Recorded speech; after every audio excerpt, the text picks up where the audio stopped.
Patok dito sa DZAR 1026 Sunshine Radio. Patok sa DZAR 1026 Sunshine Radio. Alright, balik tayo dito sa ating patok with our special guest, ang CEO ng napakasarap, healthy, vegetarian healthy bites, si Mr. Arvin Kisig Lopez.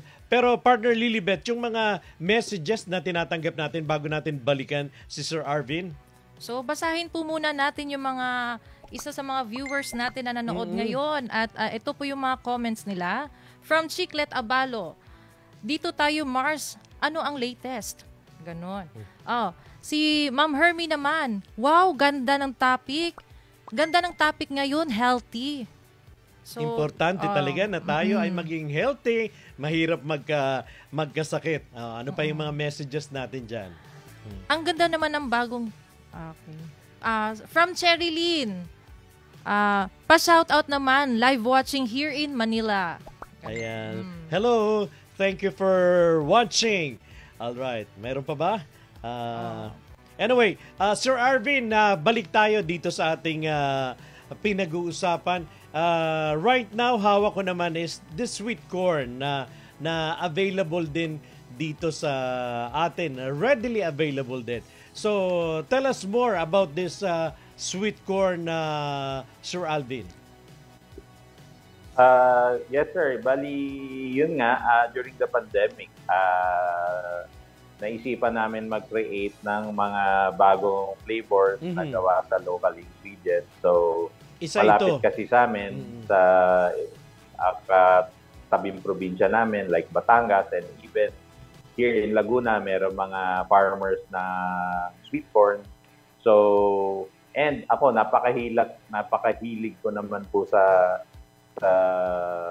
tortilla chips. So, naisipan ko bakit hindi kaya gumawa kami ng sweet corn na cracklings. So, yan, sinample namin sa SM na approved naman. So, yan, available na po siya ngayon sa SM Snack Exchange. Oh, so kumbaga available na ito doon sa SM na Sir Arvin. Okay, yes, partner Lilibet. So, Sir Arvin, maitanong po lang po namin sa inyo, sino po ang kasama o katulong mo sa negosyo kung meron man po? Maari niyo po ba maibahagi? Kasama ko yung wife ko. Tapos, nagsimula kami nga, nagbebenta lang sa mga kantin ng mga i-invento namin na mga nakikreate namin ng mga products. Then, nagtayo kami ng restaurant na. So, from there, nagsimula na kami ng manufacturing. So, nagtutulungan kami palagi para mapag-grow yung aming business. Alright. So, marami na po ba kayong... Okay. So, syempre, palagi namang pamilya yung unang-unang kaagapay, Sir Arvin, sa negosyo. And you mentioned yung banana chips. Ang dami nating mga locally produced banana chips na may market na abroad. Ito ba, kasama rin ba sa long-term plan ninyo, Sir Arvin, na kumbaga hindi lang itong ating mga kababayan dito ang makakatikim ng inyong iba't ibang produkto. Even yung our kababayans abroad ay nagusto rin. I'm sure panlasang Pinoy, hahanap-hanapin nila ito, Sir Arvin. Yes, sir. Kaya rin namin talaga kinreate yan para ma-penetrate yung market ng export and demand for banana chips, which is actually gumawa nga kami ng sarili naming version, yung brand na Citzaron na banana cracklings. So, yun po. So, kasama sa long-term talaga na ma-market ito abroad, Sir Arvin? Right now, hindi pa po talaga namin siya na-export. Ang na-export namin right now yung shiitake mushroom, yung nori, yung kalabasa, saka yung kamote. Yun po. Yun po right now. So, hopefully, in the future, may mga inquiry pero hindi pa po nagmamaterialize. Pero yun nga, bilang isang entrepreneur, subok lang palagi ng subok. Sanay na po tayong mabusted, ma-reject. Pero tuloy-tuloy lang po hanggat mahanap natin yung Yes, that's true. market. So, Sir Arvin, marami na po ba tayong distributors ng mga produkto niyo po? Right now, meron po kaming 3 distributor and kami din po, we are also the ones originally distributing our product. So, doon kami nagsimula. Tapos, unfortunately, nung pandemic, siyempre, naapektuhan po yung lahat, no? Meron kami dating 2 distributor na malaki din yung epekto sa kanila ng pandemic. So, ngayon, may bago po kami na 3 distributor. Ngayon, dun sa distributor po namin, merong isa para sa na nagta-target ng supermarket, merong isa naman po na nagta-target ng mga specialty stores, at meron naman pong isa nagta-target ng mga hotels. So, kami naman po, nagpo-focus kami sa institutional buyers, sa mga restaurants. Yun. So, kumbaga talagang may iba't ibang mga functions yung mga arm na binabanggit mo, Sir Arvin. How long will it last? Ito hong mga produkto natin na ito, Sir Arvin. 1 year po ang shelf life ng mga product namin. Although wala po kaming nilalagay na mga preservative, dahil nga sa maganda yung packaging na, kumbaga maganda yung quality ng packaging na ginagamit namin, napoprolong niya yung shelf life ng product. So halos napakasimple lang po ng mga ingredients na nilalagay natin. Wala po tayo, kung babasahin yung ingredients natin, ikumpara natin, not really, ikukumpara lang natin doon sa mga nabibili natin na mga imported na mga snacks na napakadaming ingredients. Makikita po natin sa product namin, napakakonti lang ng ingredients. Opo. Pero napapahaba lang yung shelf life dahil sa magandang packaging. Paano po, sir, kung gusto nila gawing negosyo ang mga products niyo po? Pwede po. Bali, open po kami for new interested distributors. Open po kami for dealers, even resellers, online resellers. Just contact us at our Facebook page, our email is mapopost po ba natin yung email namin later, or I will just Pwede rin po, Yes, sir. pakibanggit, sir. Pakibanggit po, Sir Arvin. And later, we will post din you po. can just pwede nyo po kaming i-email sa team@vegetaryph.com para po sa mga interesado, or you can contact me directly at 0949-889-1445. Ako po mismo yung sasagot dyan. Ayan. So, dun sa mga gusto maging dealer at kumbaga makatikim Gustong din ito. Magnegosyo. At hindi lang makatikim, magnegosyo na rin. Yes. Ayan, all you have to do is to call yung number na binanggit ni Sir Arvin. Plus, syempre, yung kanilang website to know more about. Kasi nga, napakaganda nung kanilang packaging. Kumbaga, hindi talaga siya sisinga. So, nakikita natin dito sa mga produkto, Sir Arvin, yung benefit na naitulong. Kumbaga, yung pagsama mo sa mga trade fairs, kasi doon tayo makakakuha ng ng mga techniques, kumbaga, pamamaraan kung paano ba i-distribute or i-introduce yung produkto, Sir Arvin. So, malaki ang naitulong ng inyong pag-join ng tulong ng DTI sa inyo. Opo, totoo po yun. Talagang para ma-jumpstart yung negosyo, ang isang small business na katulad namin, kailangan po talaga humingi muna ng assistance. May masasandalan ka muna. Ngayon, pinoprovide naman po yan ng ating government through DTI, through DOST, through DA. Tapos, pag medyo nakakalakad ka na, para lang baby, di ba? Sa simula, may hand-holding muna, inaalalayan. Yes. Pero importante rin po, eventually, although tinutulungan pa rin tayo ng government continuously, magkakaroon na po tayo ng mga sariling efforts para i-market yung product natin. Katulad po yung pinapakita nyo sa picture kanina, yung sa Manila Coffee Fest, nakakatapos lang last weekend. Hindi kami talaga yung nag-join doon sa event, yung bago naming distributor. So, yun, kumbaga, sariling effort na po. Dahil sumali kami sa isang event sa Alabang Town Center, nakita namin yung bagong client and fit yung namin, yung target market. So, nagkaroon kami ng collaboration. And from there nga, dahil coffee, nakakreate pa kami ng bagong product, yung Barako Chicharon. Barako Chicharon. Naila-launch po ng Nayon Kalikasan brand. Ayan. So siguro ito'y isa sa mga maganda maipayo natin, Sir Arvin, do sa ating mga kababayan na they are also planning to venture in any business, especially yung mga ganitong klase ng business na may DTI tayo na kasi yung iba para bang hindi nila naiisip na meron palang pwedeng gumabay sa kanila sa pagsisimula ng kanilang business. And maybe that is also the reason why kumbaga doon sa pagtatry mo dito, nakita mo na you are on the right track kasi nga guided ka, natutulungan ka. So siguro maganda na yung iba rin nating mga kababayan na nagnanais din na mag-business someday na may DTI tayo na po pwede nilang mahingan ng tulong sa kanilang pagninegosyo. Not necessarily itong ganito. Marami silang naitutulong sa ating mga maliliit na negosyante, Sir Arvin. Tsaka ka-partner Tony, makikita din po natin, Sir Arvin, na yung product nyo po is makikita nyo na safe po talaga kasi sealed po siya at puro po talaga siya vegetables, yung galing po sa vegetables. So, sa pangalan pa lang po, vegetary. Kaya at saka sa packaging pa lang, sir, mapapabili ka na. Isa pa siguro, partner Lilibet.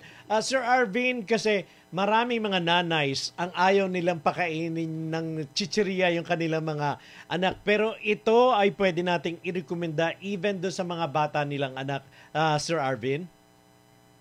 Yes, opo. Pwede po kasi bukod sa masarap, paborito yan ng mga anak ko. Pag yung alam mo naman po ang mga bata, pag yung totoong gulay nakita, ayaw kainin. Pero pag yung chichirya na, nako, sa kanila kakainin. Pero yun, napakain na natin sila ng gulay. Tama. So, yun yung advantage niyan. Saka, yun nga po, wala naman kaming kinadyan ng mga extender, na mga, kumbaga, mga preservative, talagang all natural po. So, Sir Arvin, ano po yung maipapayo nyo sa gustong mag-start ng business po? Para po sa mga manonood po natin. Bilang isang entrepreneur, ang natutunan ko is talagang maging determined, yung matututo ka na hindi ka basta-basta susuko. So, kasi sa bilang negosyante, marami tayong mai-encounter na hurdles. So, importante doon, tuloy-tuloy lang. Galaw ka lang, move. Kumbaga, parang sabi nga ni Bruce Lee, move like water. Tuloy-tuloy lang, just flow. Kailangan din talaga yung sir, matyaga ka at masipag ka. Hindi ka agad ma-discourage sa tapos po, importante din na yung sisimulan nating negosyo is meron tayong maging malinaw na vision. At para magawa yon, kailangan gusto rin natin yung ginagawa natin. Siyempre, yung passion natin, yung hilig natin. That's true. So ako, dahil naiwan sa kusina, so nahilig ko talaga, later on, nag-i-enjoy pala ako pag nag-create. Kasi nakikita ko yung nanay ko, nag-iimbento ng kung anong mga luto, ako yung taga-tikim. Ngayon, ako na yung gumagawa nun. Alam mo, yun ang isa sa mga dapat siguro na maging na isipin ng isang magbe-venture in any business. Dapat gusto mo, malapit sa puso mo yung gagawin mo. Kasi mag-exert ka man more than 100%, gusto mo yung ginagawa mo, hindi ka mapapagod. Dahil yung iba kasi, Sir Arvin, half-hearted pinagtitiwala sa ibang tao. No matter how trusted nyo dapat kayo mismo yung on top doon sa negosyo na pinili nyo, nakikita nangyari nyo. Rin po sa akin. Kumbaga, naging mistake ko rin po yan. Kasi kaya nagpo-fold ang isang business kasi hindi po natin natutukan. Natutukan. So, opo. Yun. So ngayon talagang tutok na tutok. Hindi pwedeng Ayan. Mula sa pinakamaliit hanggang sa pinakamalaking detalye ay nakatuto ka dito, Sir Arvin. Any plans maliban dito? Kasi nga, ang dami pa nating pwedeng i-introduce. For now, mayroon na ba kayong naiisip na kumbaga additional? Kasi the more na marami tayong nai-offer, mas maganda yon sa ating mga kababayan. Especially itong ganitong klase ng mga healthy foods, Sir Arvin. Marami pa po. Actually, napakadami na po naming na-create na mga products. Hindi pa lang po namin nilalan. Okay. Yung iba, tapos meron kaming sinubukan. Tapos masarap sana, kaya lang may konti pang problema. Katulad ng seed charon, yung tinatawag namin na seed charon, which is gawa po sa mga iba't ibang klaseng edible seeds. Yun. So, meron rin po kami mga targeted naman po sa mga ating mga kapatid na Muslim. Yung although lahat ng product namin ay pwede sa Muslim dahil halal, vegetarian. Wala kaming ginamit na any pork. So, pero meron kami yung mga pang Middle East na flavor. Depende po sa target market. So, ngayon po kasi doon kami nakafocus sa ano ba yung target market namin. From there, doon kami nag-focus paano sila ma-serve, ano yung product na i-create namin. So, by the way, Sir Arvin, may physical store na po ba yung Vegetary or magpapatayo pa lang po kayo? Meron po kaming restaurant, yung Satyagraha Cafe. Dito po matitikman yung mga creations sa Los Baños po ito. Sa Los Baños, Laguna po, before UP. Tapos, meron po kami, dito rin po na-located sa tabi yung manufacturing namin. Actually, no, October 1, nasunog po yung buong manufacturing namin, pero sa awa ng Diyos at sa tulong ng napakaraming kaibigan na nagtitiwala sa atin, pati sa mga customers natin na patuloy na umorder kahit na nasunugan kami. Nagtiwala sa amin. Ngayon po, 24 hours na nga operation namin para mahabol yung orders namin. How about dito sa NCR, sir? Meron ba ditong malapit lang na mabibilhan ng mga gustong bumili po?